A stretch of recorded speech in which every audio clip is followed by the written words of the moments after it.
Felix उसे बोलता है कि तुम लोग मुझे अरेस्ट करके सोच रहे हो कि बहुत बड़ा ड्रग वार जीत लिया, लेकिन नहीं, तुम लोग गलत सोच रहे हो, क्योंकि मुझे पकड़ के तुम लोगों ने उस बंदे को हटा दिया जो सारे कार्टेल्स को एक साथ संभाल रहे थे। हेलो दोस्तों, कैसे हो आप सभी। आज इस वीडियो में मैं एक्सप्लेन करूंगा Narcos Mexico season 2 part 2 episode 6 से एपिसोड 10 तक। पार्ट 1 का लिंक और दूसरे सीरीज के लिंक मैंने नीचे कमेंट सेक्शन में पिन करवा दिया है, आप जाके देख सकते हो। 1988 मैक्सिकन जनरल इलेक्शन, दो पार्टी खड़ा होता है। एक पार्टी का नाम है PRI, दूसरे का नाम है FDN। PRI से जो कैंडिडेट खड़ा होता है उसका नाम है कार्लोस सालिनास डे गोर्टारी और जो FDN का बंदा है उसका नाम है कार्डेनास। फेलिक्स PRI के कैंडिडेट कार्लोस सालिनास के भाई से मिलता है कुछ बातें करने के लिए। एकदम सिंपली एक लाइन में बोले तो फेलिक्स बोलता है कि तुम लोग मेरे को अपना दोस्त बना लो और अपना पॉलिटिकल प्रोटेक्शन दो और उसके बदले में जितना चाहिए उतना पैसा मेरे से ले जाओ। सालिनास का भाई फेलिक्स को बोलता है नहीं चाहिए तुम्हारा पैसा और नहीं देंगे तुमको कोई पॉलिटिकल प्रोटेक्शन। वो फेलिक्स को ऑलमोस्ट धमकी जैसे एक और बात बोलता है कि अगर डॉन जुआन गुएरा इस बंदे को फेलिक्स मारने का कोशिश करता है या फिर कोई भी नुकसान पहुंचाता है तो ये फेलिक्स के लिए अच्छी बात नहीं होगी। अब डॉन जुआन गुएरा कौन है और इनके साथ क्या कनेक्शन है ये पार्ट 1 में मैंने बहुत अच्छे से बताया है। अब एकदम लॉजिकल बात यह है कि अगर PRI का बंदा फेलिक्स के साथ बात करने को तैयार नहीं है तो फेलिक्स जाके FDN का बंदा कार्डेनास से मिल सकता है, लेकिन फेलिक्स ऐसा नहीं कर सकता। फेलिक्स का अगर कोई चांस है तो वो सालिनास के साथ ही है, क्योंकि FDN का बंदा कार्डेनास जेन्युइनली फेलिक्स जैसे क्रिमिनल से नफरत करता है। वो एक्चुअली PRI का ही बंदा था जो पार्टी से रिजाइन किया था। वो पार्टी से रिजाइन ही इसलिए किया था क्योंकि पार्टी के लोग अनडेमोक्रेटिक बन चुके थे और क्रिमिनल्स के साथ ज्यादा कनेक्शन करने लगे थे। यानी ये इलेक्शन फेलिक्स के नजर से देखे तो FDN की तरफ से एक ऐसा बंदा खड़ा होता है जो फेलिक्स जैसे क्रिमिनल से नफरत करता है, यानी फेलिक्स तो उसके साथ बात ही नहीं कर सकता। और दूसरी तरफ PRI से जो खड़ा होता है वो फेलिक्स के साथ बात करना नहीं चाहता। लेकिन फेलिक्स को ये बात थोड़ा अजीब लगा क्योंकि पैसा तो सबको चाहिए, तो ऐसा क्या हो गया सालिनास को कि उसको फेलिक्स के पैसों की जरूरत नहीं है। वो अपना बंदा एल अजुल को बोलता है पता करने के लिए। एल अजुल पता करता है। इसका कारण था इकोनॉमिक रिफॉर्म्स। अगर इस इलेक्शन में PRI जीतता है तो सालिनास मेजर इकोनॉमिक रिफॉर्म्स लाने वाला था। वो जितनी भी सरकारी कंपनी थे उन सबको प्राइवेटाइज करने वाला था, चाहे वो रेल रोड, स्टील, ऑयल, सब कुछ। तो ये सरकारी बड़े बड़े कंपनीज जब प्राइवेट बन जाएंगे तो उन कंपनी का जो मालिक होगा वो तो बहुत अमीर बन जाएगा। और ऑफ कोर्स ये लोग सालिनास के ही बंदे होंगे, यानी सालिनास के पास पहले से ही अमीर लोग हैं। वो पहले से ही प्लान कर चुका है और उसको फेलिक्स का ड्रग मनी नहीं चाहिए। अब ये तो फेलिक्स के लिए बहुत बड़ा प्रॉब्लम है क्योंकि बिना पॉलिटिकल प्रोटेक्शन का वो तो कुछ भी नहीं कर सकता है। फेलिक्स को बाद में एक शानदार प्लान आता है और वो सालिनास को अपना फ्रेंड बना लेता है बिना पैसा पे किए। और ये प्लान क्या था कुछ टाइम बाद बात करेंगे। पहले बात करते हैं टिजुआना कार्टेल और सिनालोआ कार्टेल के बीच में लड़ाई के बारे में। याद है सिनालोआ कार्टेल का बंदा एल चापो के ऊपर टिजुआना कार्टेल के द्वारा एक जानलेवा हमला होता है। इसके बाद से इन दोनों कार्टेल का रिलेशन बहुत ही खराब हो जाते हैं, लड़ाई शुरू हो जाती है, दोनों एक दूसरे के बंदों को मारने लगते हैं। सिनालोआ कार्टेल में जितने भी लोग काम करते थे टॉप के 3 बंदे थे। एक तो था लीडर हेक्टर पाल्मा, उसके नीचे काम करता था एल चापो और एक और बंदा था कोची। सिनालोआ कार्टेल की तरफ से जाता है टिजुआना कार्टेल बेंजामिन से बात करने के लिए। फेलिक्स बेंजामिन को कॉल करके बोलता है कि सिनालोआ कार्टेल की तरफ से एक बंदा आ रहा है, तुम लोग एग्रीमेंट कर लो और ये लड़ाई को रोक दो। लेकिन बेंजामिन फेलिक्स को बोलता है कि ऐसे हम मानने वाले नहीं हैं, हमें बदला चाहिए। और इसी बदले के कारण वो लोग कोची को रास्ते में ही मार देते हैं। फेलिक्स जाके सिनालोआ कार्टेल के लीडर हेक्टर पाल्मा से मिलता है और उसे बोलता है कि कोची को मारने वाला है। हेक्टर पाल्मा ऑलमोस्ट फेलिक्स के आगे हाथ जोड़ के बोलता है कि कोची को मारो मत, बचा लो उसे। लेकिन फेलिक्स कुछ नहीं करता क्योंकि टिजुआना कार्टेल का जो लीडर बेंजामिन उसने फेलिक्स को बोला था कि अगर वो कोची को मारने नहीं देता है तो वो लोग फेलिक्स के ऑर्गेनाइजेशन से बाहर निकल जाएंगे। हेक्टर पाल्मा और एल चापो ये दोनों ये बात हमेशा याद रखेंगे कि उनमें से एक बंदा कोची जो फेलिक्स के लिए काम करता था, लास्ट मोमेंट में फेलिक्स ने उसको बचाने के लिए कुछ नहीं किया। अमादो कारियो फुएंटेस ये बंदा फेलिक्स के लिए काम करता है। इसका मेन काम ये है कि कोलंबिया की तरफ से जो प्रोडक्ट आएगा मेक्सिको तक, वो ट्रांसपोर्टेशन, वो फ्लाइट में जो लेके आना है वो काम अमादो करता है। अब जैसे कि लास्ट वीडियो में मैंने बताया था कि फेलिक्स काले कार्टेल में जाके एक अजीब सा डील करके आता है जो उसके कैपेसिटी के बाहर था। वो 65,000 किलोज का एक ऑर्डर लेके आता है। ये ऑर्डर क्यों किया था वो भी लास्ट वीडियो में मैंने डिटेल में बताया था।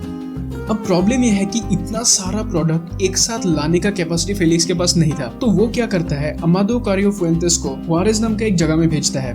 वहाँ पे एक एयरलाइन कंपनी जो बैंकरप्ट हो गया था अपने प्लेन्स को ऑक्शन के लिए दे रहा था। अब अमादो का काम यह था कि वहाँ पे जाके प्लेन्स को खरीदना है। वो वहाँ पे जाके 6 प्लेन्स को खरीद के लाता है और उन 6 प्लेन्स को एक साथ ही रिफिल करता है। वॉल्ट के नीचे काम करते हुए DEA के बंदे वो लोग हमेशा से ही इनके पीछे पड़े हुए थे। तो अमादो को फॉलो करते करते वो लोग भी वारिस तक पहुंच गए थे और पीछे छुप के अमादो को देख रहे थे। जब उन्होंने देखा कि अमादो उन 6 प्लेन्स को एक साथ फ्यूल कर रहा था तो उन लोगों को भी समझ में आ गया, यानी फेलिक्स उन 6 प्लेन्स को एक साथ यूज करने वाला था। यानी फेलिक्स कोलंबिया से एक साथ उन 6 प्लेन्स में भर के प्रोडक्ट को लाने वाला था। तो डीए के बंदे सोचते हैं कि एक बार अगर ये शिपमेंट में कुछ भी प्रॉब्लम होता है तो कोलंबियंस तो फेलिक्स को जिंदा नहीं छोड़ेंगे। तो डीए के बंदे क्या करते हैं कि रात को छुप के जाते हैं और अमादो ने जो प्लेन खरीदा था उनके अंदर एक ट्रैकर लगा देता है ताकि वो लोग हमेशा उन प्लेन्स को ट्रैक कर सके। पाब्लो एकोस्टा ये एक बंदा है जो फेलिक्स के लिए काम करता था। अमादो फुएंटेस और हेक्टर पाल्मा ये दोनों पाब्लो एकोस्टा के बहुत अच्छे दोस्त थे। जब कोची मारा गया तो गुस्से में और दुख में हेक्टर पाल्मा पाब्लो एकोस्टा को कॉल करता है और ये दोनों आपस में बात करते हैं कि फेलिक्स कितना खराब आदमी है। वो दोनों बात करते हैं कि फेलिक्स के साथ जुड़ना एक अच्छा डिसीजन नहीं था, उन लोगों को फेलिक्स को ज्वाइन नहीं करना चाहिए था और अभी उन दोनों को ऑर्गेनाइजेशन को छोड़ना चाहिए। अब प्रॉब्लम ये हो जाता है कि फेलिक्स पहले से ही इन दोनों के फोन्स को टेप करके रखा हुआ था। तो ये जो बात उन दोनों ने किया, एल अजूल को ये बात पता लगता है और वो जाके फेलिक्स को बोल देता है। जब फेलिक्स को पता चला कि हेक्टर पाल्मा और पाब्लो एकोस्टा आपस में बात करके उसका ऑर्गेनाइजेशन को छोड़ने का प्लान बना रहे हैं तो वो बंदे भेजता है दोनों को ही मारने के लिए। पहले एल अजूल अपने बहुत सारे बंदे लेके हेक्टर पाल्मा के घर पहुंचते हैं। वहाँ पे गोलियां तो चलता है लेकिन हेक्टर पाल्मा को वो लोग मार नहीं सके। अपने फैमिली के साथ वो भाग निकलता है। वही दूसरी तरफ पाब्लो एकोस्टा को जब ये बात पता चला वो भी समझ गया कि बहुत ही जल्द उसको भी मारने के लिए लोग आने वाले हैं। तो वो क्या करता है कि एक न्यूज़पेपर में जाके एक आर्टिकल देता है। उस आर्टिकल में वो बहुत सारे लोगों के नाम बता देता है और इसके बाद में जैसा उसने सोचा था बिल्कुल वैसा ही होगा। पाब्लो एकोस्टा गवर्नमेंट का टॉप लेवल टारगेट बन गया और वो लोग अपना पूरा आर्मी भेजता है पाब्लो एकोस्टा को मारने के लिए। वॉल्फ भी वहाँ पे पहुंचता है। वो पाब्लो एकोस्टा को एक्चुअली बचाना चाहता था लेकिन उसको बचा नहीं सका। पाब्लो एकोस्टा को ये लोग मार डालते हैं। और दूसरी तरफ हेक्टर पाल्मा, उस टाइम पे तो वो भाग निकलता है लेकिन फेलिक्स का जो ड्राइवर था वो क्या करता है कि हेक्टर पाल्मा की बीवी और उसके दोनों बच्चों को मार देता है और पानी में फेंक देता है। ये जो सब कुछ हुआ इससे फेलिक्स के नीचे काम करते हुए कार्टेल्स को ये बात समझ में आ गया, सबको ये बात क्लियर हो गया कि फेलिक्स किसी का भी अपना नहीं है। भले ही बोलने के लिए वो सबको अपना फैमिली बोलता है लेकिन टाइम आने पर खुद को बचाने के लिए फेलिक्स किसी को भी मार सकता है। तो ये तो एक तरफ हो रहा था और दूसरी तरफ वारिस में अमादो फुएंटेस अपना 6 प्लेन्स को रेडी कर रहा था कोलंबियंस के ऑर्डर को लाने के लिए। वो प्लेन्स के अंदर के सीट को उखाड़ के फेंक रहा था ताकि खाली जगह बन पाए और कोलंबियंस के प्रोडक्ट को रख सके। लेकिन उसको अभी तक ये मालूम नहीं है कि प्लेन्स के अंदर पहले ही डीए ने अपना ट्रैकर लगा दिया है। तो अब प्रोडक्ट के साथ क्या होता है उससे पहले हम बात करते हैं इलेक्शन के बारे में। वो इलेक्शन जिसमें एक तरफ था पीआरआई का बंदा सालिनास और दूसरी तरफ था एफडीएन का बंदा कार्डेनास। अब जैसे कि मैंने बताया था फेलिक्स कुछ भी ट्राई करे कार्डेनास को तो वो मना नहीं सकता, तो वो ट्राई करता है पीआरआई का बंदा सालिनास को मनाने के लिए। अब जैसे कि सालिनास को पैसों की जरूरत नहीं था फेलिक्स का, तो फेलिक्स उसको कन्विंस करने के लिए एक प्लान सोचता है। National system of political election information, Mexico में इसे नहीं बोलता है। फेलिक्स एंजर्स के साथ वहाँ पे जाता है, एक कंप्यूटर एक्सपर्ट से वो मिलता है जो उसको प्रोजेक्शंस दिखाता है। 1988 के इलेक्शन से पहले ये जरूरत नहीं था क्योंकि तब सिर्फ एक ही पार्टी था, लेकिन उसके बाद एक अर्थक्वेक आता है और उसके बाद आता है इकोनॉमिक रिसेशन। इस आर्थिक मंदी के टाइम पे एक नया पॉलिटिकल पार्टी शुरू होता है जिसका नाम था एफडीएन, उसको लीड करता था कार्देनास। तो उस स्क्रीन में एंड्रियास के साथ फेलिक्स वो पॉलिटिकल प्रोजेक्शंस दिख रहा था कि किस जगह में किस पार्टी को जीतने का चांस ज्यादा है। अब वहाँ पे फेलिक्स को एक चीज दिखता है कि मैक्सिको सिटी में एफडीएन का बंदा, यानी जो जीतने पर फेलिक्स का नुकसान होने वाला है, वो बंदा जीत रहा था। अब जैसे कि जिस दिन इलेक्शन रिजल्ट डिक्लेयर होता है हमें भी टीवी में देखता है कि मीडिया में वो बात कर रहे होते हैं कि कौन सा पार्टी ऊपर जा रहा है कौन सा पार्टी नीचे जा रहा है। तो मैक्सिको में अगर कार्डिनस के पार्टी ऊपर जाता है इससे लोगों को अच्छा लगेगा और उनके अंदर एक होप आएगा। वो बोलते हैं आशा की किरण। इससे ज्यादा से ज्यादा लोग इलेक्शन पोल्स में जाएंगे, वोट देंगे और एफडीएन का बंदा कार्डिनस को जिता देगा। तो जब फेलिक्स ने दिखा कि मैक्सिको सिटी में पीआरआई हार रहा है, उसके दिमाग में एक प्लान आया। वो सालिनास के भाई को कॉल करता है और बोलता है कि तुम लोग तो मैक्सिको में हारने वाले हो और अगर तुम लोग हारोगे तो जब मीडिया में ये दिखाएगा कि मैक्सिको में तुम लोग हार रहे हो तो लोगों को तुम्हारे अगेंस्ट वोट देने में और ज्यादा जोश आएगा, तो उसके बाद तो तुम लोगों को हारना ही है। लेकिन फेलिक्स बोलता है कि उसके पास एक प्लान है जिससे वो उनको जिता सकता है। पीआरआई की तरफ से एक लड़की आती है फेलिक्स से मिलने के लिए। फेलिक्स उसको अपना प्लान बताता है कि फेलिक्स उसे बोलता है कि उसके पास एक ऐसा सॉफ्टवेयर है जिसे इलेक्शन के रिजल्ट को मॉनिटर कर सकता है। तो अगर इलेक्शन के दिन अगर वो लोग हार रहे थे तो फेलिक्स स्क्रीन में ऐसा दिखाएगा कि वो लोग जीत रहे हैं। इसके बाद मीडिया यह दिखाएगा पीआरआई जीत रहा है। इसके बाद लोगों को लगेगा कि यार पीआरआई तो जीत रहा है, हर बार की तरह इस बार भी पीआरआई ही जीतेगा, तो हम लोगों को फालतू में वोट देने का भी कोई जरूरत नहीं है। ये प्लान सुनने के बाद पीआरआई के बंदे एग्री करते हैं फेलिक्स के साथ पार्टनरशिप करने के लिए। लेकिन प्रॉब्लम यह है कि वो जो सॉफ्टवेयर फेलिक्स ने बताया था वो प्रोग्राम उसने अभी तक बनाया नहीं था। तो फेलिक्स और एंड्रेस फोर्स करते हैं उस टेक्नीशियन को एक सिस्टम को हैक करने के लिए और उस सॉफ्टवेयर को बनाने के लिए। वो हैकर वो सॉफ्टवेयर बना देता है। इसके बाद आता है इलेक्शन का दिन। एक्चुअल में पीआरआई हार रहे थे, लेकिन उस प्रोग्राम के कारण स्क्रीन में ऐसा दिखा रहा था कि पीआरआई जीत रहा है। इसके बाद जैसा उन लोगों ने सोचा था बिल्कुल वैसा ही होगा। लोग वोट देने के लिए निकल ही नहीं रहे थे। उनको लगा कि इस बार भी पीआरआई ही जीतेगा। लेकिन तभी एक प्रॉब्लम होता है। एंड्रियास उस हैकर के पास जाके छुप के एक्चुअल रिजल्ट देख रहा था, लेकिन तभी वो जो दूसरा पॉलिटिकल पार्टी था उसका एक बंदा वो स्क्रीन में एक्चुअल रिजल्ट देख लेता है और उसके बाद वो वहाँ पे हल्ला लगा देता है कि तुम लोग इलेक्शन के रिजल्ट को कुछ गड़बड़ी कर रहे हो। उसके बाद मीडिया में वो बात इमीडिएटली हिट हो जाता है और वो लोग फोर्स करते हैं उस हैकर को एक्चुअल रिजल्ट को दिखाने के लिए। अब इससे पहले कि वो कंप्यूटर एक्सपर्ट एक्चुअल का रिजल्ट दिखाए, एंड्रियास नीचे जाके पूरा पावर सिस्टम को ही ऑफ कर देता है। लेकिन वो लोग कब तक इलेक्शन के रिजल्ट को ऐसे रोक के रखेगा? कभी ना कभी तो पावर वापस आएगा ही। और उसी वक्त फेलिक्स का टेंशन आ जाता है। एक तरफ का तो टेंशन ये है कि अगर इलेक्शन में जो वो प्लान बनाया था अगर वो फ्लॉप हो जाता है तो डायरेक्टली वो जेल चला जाएगा।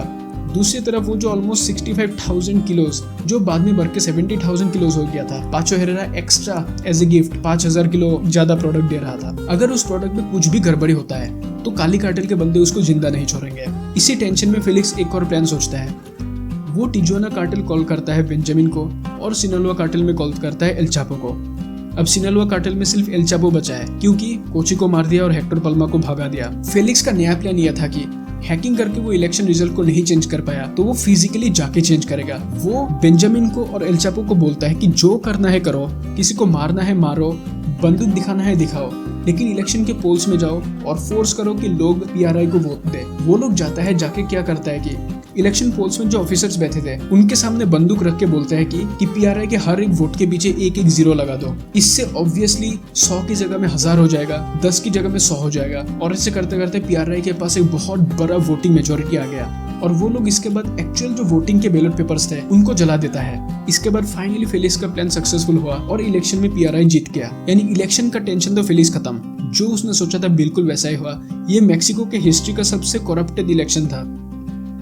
लेकिन अभी भी उसका एक टेंशन बाकी है क्योंकि वो प्रोडक्ट अभी तक उसके पास पहुंचा नहीं है और प्लेन्स के ऊपर डीए ने ट्रैकर लगा दिया और डीए के बंदे उसको नोटिस कर रहे हैं। लेकिन टाइम रहते ही अमादो को वो ट्रैकर मिल जाता है। वो एक प्लान बनाता है कि पहली बार वो नकली शिपमेंट को भेजता है। डीए के बंदे उस शिपमेंट को पकड़ने जाता है, सिर्फ वॉल्ट बचता है और एक एक्स्ट्रा बंदा बच जाता है। बाकी सबको ये लोग मार देते हैं और अगले दिन एक्चुअल प्रोडक्ट आता है 65,000 किलोज ऑफ कोकेन कोलंबिया से मेक्सिको। फाइनली फेलिक्स ने ला दिया। इसके बाद उसने प्रूव कर दिया कि मेक्सिको का अकेला ड्रग लॉर्ड वही है क्योंकि इतना ज्यादा प्रोडक्ट किसी में हिम्मत नहीं है लाने की। एक्चुअली 65,000 किलोज ने वो 70,000 किलोज था क्योंकि पाचो हेरेरा फेलिक्स को अचानक कॉल करके बोलता है कि मैं ज्यादा प्रोडक्ट भेज रहा हूँ, अगर तुम्हें कोई प्रॉब्लम ना हो तो। यूनाइटेड स्टेट्स लॉस एंजलिस, यहाँ पे पुलिस ने एक गोडाउन में जाके छापा मारा जहाँ पे उनको कोक का एक भंडार मिला। ये गोडाउन पाचो हेरेरा का था।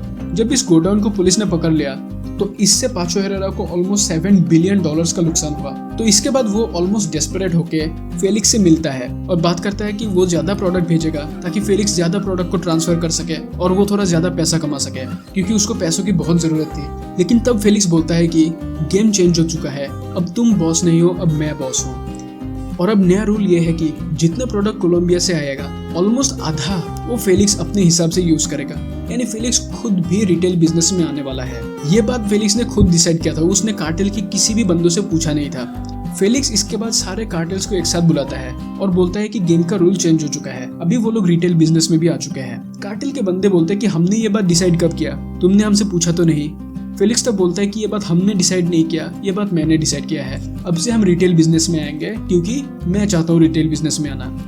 उस वक्त बेंजामिन बोलता है कि वो फेलिक्स के ऑर्गेनाइजेशन से बाहर निकलना चाहता है। फेलिक्स बोलता है कि ठीक है, तुम जाना है तो जा सकते हो, लेकिन सुना है कि टिजुआना बहुत ही खतरनाक जगह बन चुका है। यानी इनडायरेक्टली फेलिक्स बेंजामिन को जान से मारने की धमकी दे रहा था, लेकिन फिर भी बेंजामिन ऑर्गेनाइजेशन को छोड़ के बाहर निकल जाता है। इसके बाद एल चापो खड़ा होता है। एल चापो को अभी भी याद है कि कोची मारा गया है और हेक्टर पाल्मा के ऊपर जानलेवा हमला हुआ था। तो एल चापो भी बोलता है कि सिनालोआ कार्टेल भी फेलिक्स के ऑर्गेनाइजेशन से बाहर निकलने वाला है। तो इसके बाद सिनालोआ कार्टेल भी बाहर निकल गया। उसके बाद एल अजुल जो फेलिक्स के साथ हमेशा से था, वो भी फेलिक्स को बोलता है कि उसे भी ऑर्गेनाइजेशन छोड़ना है, यानी वो भी बाहर निकल गया। उसके बाद अमादो कारियो फुएंटेस वो भी फेलिक्स को बोलता है कि उसे भी ऑर्गेनाइजेशन छोड़ना है और वो भी बाहर निकल गया। यानी देखते ही देखते एक ही मीटिंग में सारे लोग फेलिक्स से बाहर निकल गए। यानी बोला जा सकता है कि सभी लोग हैं फेलिक्स को बाहर निकाल दिया। अब बात हुआ क्या, अचानक से सब लोगों ने फेलिक्स को बाहर कैसे निकाल दिया? ये प्रॉब्लम एक्चुअली अभी से नहीं, बहुत पहले से ही शुरू हुआ था। फेलिक्स किसी को भी अपना पार्टनर नहीं मानता था। बोलने के लिए वो भले ही उनको पार्टनर बोलता था, लेकिन वो बिहेव ऐसे करता था एज इफ बाकी लोग उसके लिए काम करते हैं, और ये बात बाकी कार्टेल्स को पसंद नहीं था। और दूसरी तरफ फेलिक्स को बिना बताए ये लोग अपने ही अंदर एक डील करते हैं काली कार्टेल के साथ। अमादो फुएंटेस काली कार्टेल को पूछता है कि क्या तुम फेलिक्स के साथ डील करना चाहते हो या फिर क्या तुम हमारे साथ डील करना चाहते हो? तुम दोनों को चूज नहीं कर सकते। तब पाचो हेरेरा भी उनको बोलता है कि फेलिक्स को भूल जाओ, हम आपस में डील कर लेते हैं। यानी भले ही फेलिक्स कब से ये प्लान कर रहा था, लेकिन उसको मेन चीज से पता नहीं था कि उसके ऑर्गेनाइजेशन अंदर ही अंदर खाली हो रहा था। और अचानक से उस मीटिंग में सब लोग बाहर निकल गए और वो अकेला रह गया। उसका बिजनेस खत्म। जब फेलिक्स के हाथ से सारे कार्टेल निकल गए तो उसके पास कोई पावर नहीं रहा। तो उसके बाद फेलिक्स को अरेस्ट कर लिया जाता है। एक और लड़की थी इजाबेला बॉटिस्टा। सीजन 1 में ये इम्पोर्टेंट थी, लेकिन सीजन 2 में मुझे ज्यादा इम्पोर्टेंट नहीं लगा इसका कैरेक्टर। तो इसका वाला पोर्शन मैंने वीडियो में एक्सप्लेन ही नहीं किया, कुछ खास इम्पोर्टेंट था भी नहीं। लेकिन फिर भी मैं बता देता हूँ, इसको भी बाद में अरेस्ट कर लेता है। बेंजामिन एरेलिनो फेलिक्स इसको अरेस्ट करवा देता है। तो फेलिक्स फाइनली जेल में चला गया और इजाबेला बॉटिस्टा, जिसने फेलिक्स को कोलंबियंस के साथ कनेक्ट करवा दिया था सीजन 1 में, वो भी जेल में चली गई। इसके बाद जो डीईए का बंदा था वॉल्ट, वो फेलिक्स से मिलने जाता है आखिरी बार एक बात करने के लिए। और इनका जो कन्वर्सेशन था, ऑनेस्टली बताओ पूरे सीरीज का सबसे बेस्ट पोर्शन मुझे यही लगा। वॉल्ट फेलिक्स को किकी कैमरेना का पिक्चर दिखाता है और बोलता है क्या तुम्हें याद है ये? फेलिक्स बोलता है हाँ ये तो वही था जिसको बहुत बुरी तरीके से टॉर्चर किया गया था। इसके बाद वो लोग थोड़ी बहुत बात करते हैं। उसके बाद जो मेन पोर्शन है वो ये है कि वॉल्ट फेलिक्स को बोलता है कि अब तो तुम पकड़े गए, तुम्हारा तो गेम खत्म। तो अब तो तुम्हारा ना कोई पार्टनर है ना कोई दुश्मन, तो तुम चाहो तो लोगों के नाम बता सकते हो। उसके बाद फेलिक्स वॉल्ट को इसके बाद क्या होने वाला है वो बताता है। फेलिक्स उसे बोलता है कि तुम लोग मुझे अरेस्ट करके सोच रहे हो कि बहुत बड़ा ड्रग वार जीत लिया, लेकिन नहीं, तुम लोग गलत सोच रहे हो, क्योंकि मुझे पकड़ के तुम लोगों ने उस बंदे को हटा दिया जो सारे कार्टेल्स को एक साथ संभाल रहे थे। फेलिक्स वॉल्ट को बोलता है कि डीईए को मुझे अरेस्ट नहीं करना चाहिए था, डीईए को तो बल्कि मुझे अवार्ड देना चाहिए था, क्योंकि कार्टेल्स जैसे खतरनाक लोगों को मैंने एक ऑर्गेनाइजेशन में एक टेबल के नीचे बिठाया और उनके साथ बिजनेस किया। जो लोग एक दूसरे को मारने में लगे हुए थे, उन लोगों के बीच में मैंने एग्रीमेंट करवा दिया था और मैंने एक प्रॉपर्ली फंक्शनिंग बिजनेस रन किया था। जैसे कि अब वो जेल में है, तो इसके बाद क्या होने वाला है फेलिक्स वो पोर्शन बताता है। फेलिक्स बोलता है कि पहले तो सब कुछ सही रहेगा, लेकिन बाद में सबको अच्छा वाला प्रोडक्ट चाहिए और उस प्रोडक्ट को अमेरिका तक भेजने के लिए सबको अच्छा वाला रास्ता चाहिए। इससे कार्टेल्स के बीच में लड़ाई शुरू होगी। ये लड़ाई मेनली होगी सिनालोआ कार्टेल और तिजुआना कार्टेल के बीच। इसी आपस की लड़ाई से ये दोनों कमजोर होते रहेंगे और इनकी लड़ाई से सबसे ज्यादा फायदा होगा गल्फ को। गल्फ यानी जो डॉन जुआन नेपोमुसेनो गुएरा था, उसके कार्टेल को फायदा होगा। और इन सब के ऊपर अगर कोई एक नाम जो डीईए को याद रखना चाहिए, जो बाद में जाके सबसे बड़ा ड्रग लॉर्ड बन सकता है मेक्सिको का, वो है अमादो कारियो फुएंटेस। फेलिक्स वॉल्ट को बोलता है कि बहुत सारे ऐसे खतरनाक और डरावने लोग हैं जिनको फेलिक्स बांध के रखा था, लेकिन अब जो फेलिक्स नहीं है तो इनको रोकने वाला भी कोई नहीं है। जब ये लोग सामने आएंगे तब डीईए फेलिक्स को मिस करेगा।